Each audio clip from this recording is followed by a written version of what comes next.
What's going on, guys? This is Aaron. I'm one of the acquisition guys here at the Evangelistic Companies, and today I want to talk about negotiating. I'm actually going to steal something that I read from Chris Voss in Never Split the Difference, but it really hits home with me, and it is never be so sure of what you want that you wouldn't be willing to take something better.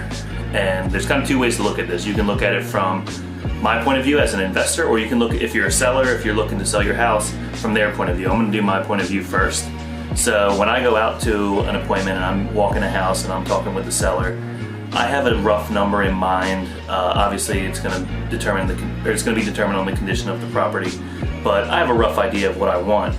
Now, when I get out there and I start negotiating with them, if I am not open to a better alternative that they might have for me, I'm going to be so stuck on my numbers and I might not get the deal.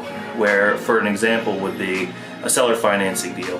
If I go in there and I have a number in mind and they tell me that that number doesn't work for them, but they are open to another option, being closed-minded, you might just call that deal dead and not move on.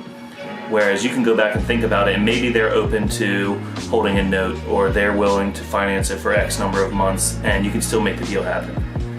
Now, on the flip side of that, as a seller, you might be so set on getting a certain number, and you have that number in mind because that's the number that you need to get into your new spot. That's the number you need for moving or for holding a storage place, where maybe us as an investor, we're willing to front some of that cost. We might be willing to help you with the move. We're willing to put your stuff in a storage for you, or do whatever.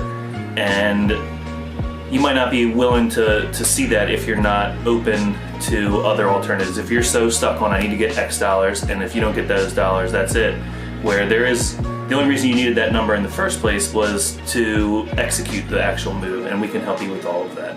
So my big takeaway is never be so sure of what you want that you wouldn't be willing to take something better.